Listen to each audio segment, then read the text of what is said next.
আসসালামু আলাইকুম। সবাইকে মাহে রমজানের শুভেচ্ছা ও অগ্রিম ঈদ মোবারক। আমরা আবারও চলে এসেছি রমজানের ভিতরে জুব্বা দেওয়ার জন্য এবং ইফতারি দেওয়ার জন্য। আমাদের হাতে দেখছেন সকলের জন্য, সকল কোরআন পাখিদের জন্য জুব্বা আছে এবং তাদের জন্য আমরা ইফতারির ব্যবস্থা করেছি। আমাদের সঙ্গে থাকুন। বিসমিল্লাহ। আমরা এবার রান্না করার জন্য চুলার উপরে হাঁড়িটি তুলে দিলাম।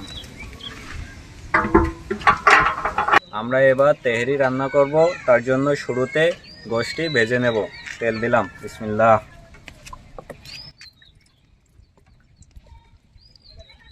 আমাদের তেল গরম হয়ে গেছে, এবার আমরা গোশগুলো ঢেলে দিব।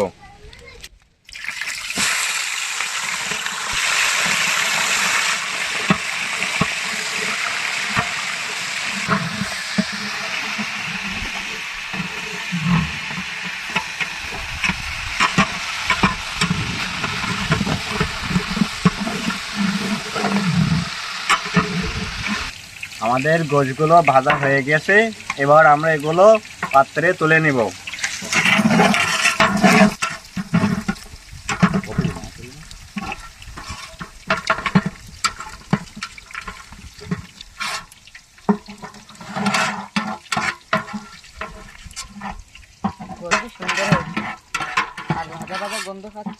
আমরা এবার মাংসগুলো কষিয়ে নেব, তার জন্য প্রথমে পেঁয়াজ ঢেলে দিলাম।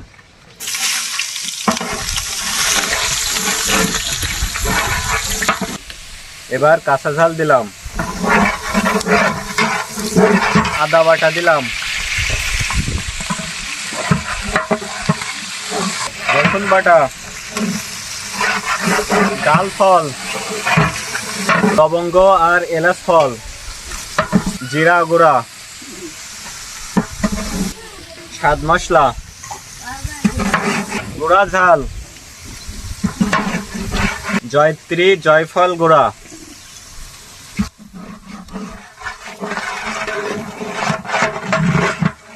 মশলা কষানো শেষ, এবার মাংসগুলো ঢেলে দিচ্ছি।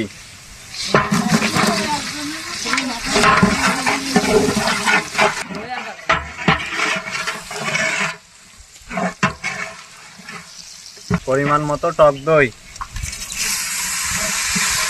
বাদাম বাটা,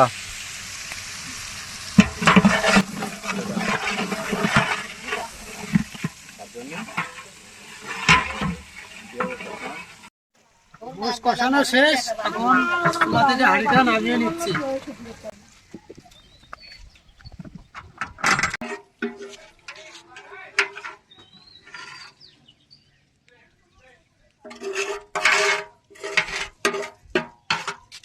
তেহারি ভাত রান্না করবো, এর জন্য চুলায় হাঁড়ি তুলে দিলাম। বিসমিল্লাহ। এখন তেহারি ভাত রান্না হবে, এর জন্য প্রথমে পানি ঢেলে দিলাম।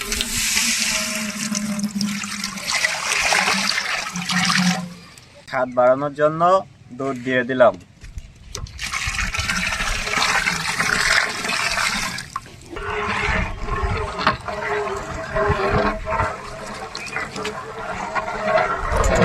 আমাদের পানি গরম হয়ে গেছে, এবার পোলাও রান্না করার জন্য চাল ঢেলে দিলাম। বিসমিল্লাহ।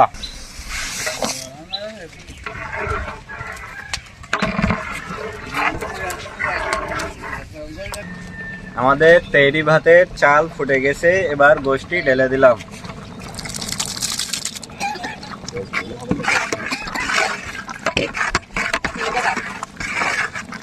তেহারি ভাতের স্বাদ বাড়ানোর জন্য পরিমাণ মতো চিনি ঢেলে দিলাম।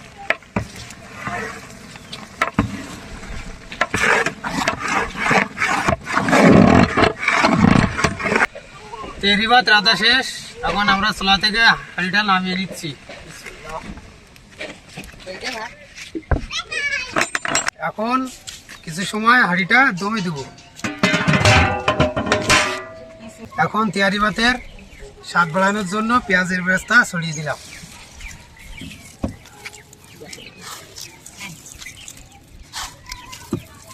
এবার তেহারি ভাতের স্বাদ বাড়ানোর জন্য কিশমিশ দিলাম।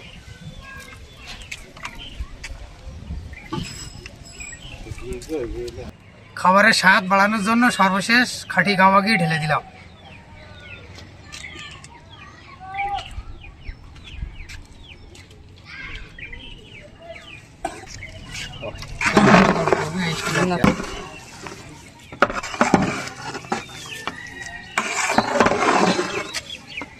আমরা এবার কোরআনের পাখিদের জন্য যে রান্না করেছি সেটি এবার পাত্রে বেড়ে নিচ্ছি। বিসমিল্লাহ।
أعوذ بالله من الشيطان الرجيم. بسم الله الرحمن الرحيم.